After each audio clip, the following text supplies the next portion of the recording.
Bonsoir, shalom, demeurez bénis partout où vous vous trouvez. Cette fois-ci, la question est la résurrection de Jésus-Christ. Malentendu, supercherie ou vérité? La résurrection de Jésus-Christ, 2 points. Malentendu, supercherie ou vérité? J'ai eu à suivre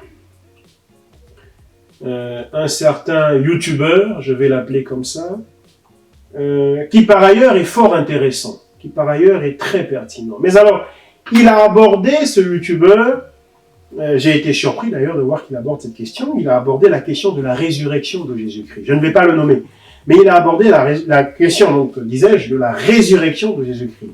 Et oui, il affirme que c'est une supercherie. Alors, vous voyez comme quoi on peut être extrêmement intelligent selon l'intelligence des hommes, mais ne pas avoir malgré tout l'intelligence selon Dieu. Voyez-vous? Parce que l'intelligence selon Dieu, c'est prendre conscience que Dieu existe et agir en conséquence, c'est-à-dire avoir la crainte de Dieu. Quand on a la crainte de Dieu et qu'on a lu le texte biblique, on ne peut pas affirmer, on ne peut pas prétendre que la résurrection de Jésus-Christ est une supercherie. Pourquoi? Eh bien, nous allons y répondre tout de suite. Dans Matthieu, chapitre 22, au verset 30 là-bas, le Seigneur parle de la résurrection des hommes, la résurrection de ceux qui mourront en Christ. Or, s'il y a la résurrection de ceux qui mourront en Christ, il y a a fortiori la résurrection de Christ lui-même. Parce que la résurrection des autres hommes n'est autre que la résultante de la résurrection de Jésus lui-même. C'est-à-dire, en simple et en clair, que si Jésus-Christ lui-même n'est pas d'abord ressuscité, alors aucun autre homme sur la terre ne peut ressusciter. Nous avons l'espérance, nous qui sommes chrétiens, l'espérance de la résurrection des morts, parce que nous reconnaissons avant tout, d'ores et déjà, la résurrection de Jésus lui-même. C'est ainsi que s'il a eu la puissance de se ressusciter lui-même, nous croyons alors qu'il a la puissance de ressusciter les hommes qui mourront en lui, c'est-à-dire les morts en Christ. Voyez? Dans Actes, disons dans 1 Corinthiens 15, et là, cette fois-ci, je vais faire une lecture.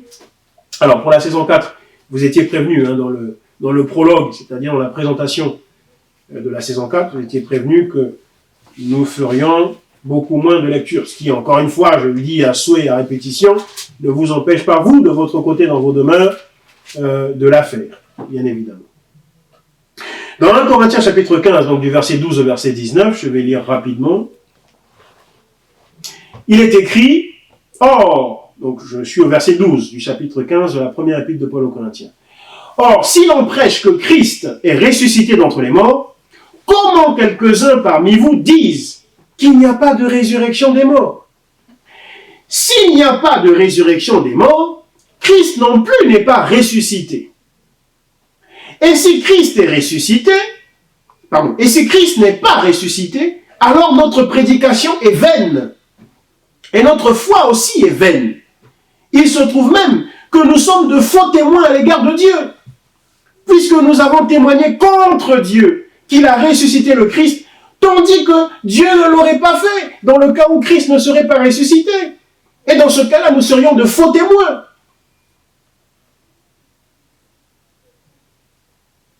Au verset 16. Car si les morts ne ressuscitent pas, Christ non plus n'est pas ressuscité. Et si Christ n'est pas ressuscité, votre foi est vaine. Vous êtes encore dans vos péchés. Verset 18. Et ceux qui sont morts en Christ sont perdus. Ceux qui sont morts en Christ sont perdus. Voilà ce qu'il advient de l'humanité tout entière si Christ lui-même n'est pas ressuscité. Ceux qui sont morts en Christ sont perdus et nous mourrons tous dans nos péchés et nous irons tous à la géhenne, c'est-à-dire que personne ne sera sauvé. Si Jésus-Christ est seulement mort pour nos péchés, mais qu'en revanche il n'est pas ressuscité pour cela, alors, malgré sa mort, nous irons tous à la géhenne. Personne ne sera racheté.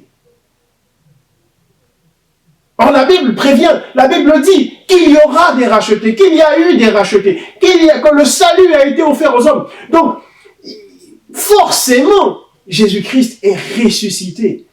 Parce que Paul lit ici le salut des hommes à la résurrection de notre Seigneur Jésus-Christ. Au point qu'ils disent, mais s'il n'est pas ressuscité, notre foi est vaine. Et nous sommes de faux témoins à l'égard de Dieu. Voyez-vous? Donc Christ est nécessairement ressuscité. Parce que sa non-résurrection implique le non-salut ou la non-possibilité de salut pour quiconque. Demeurez bénis. Shalom.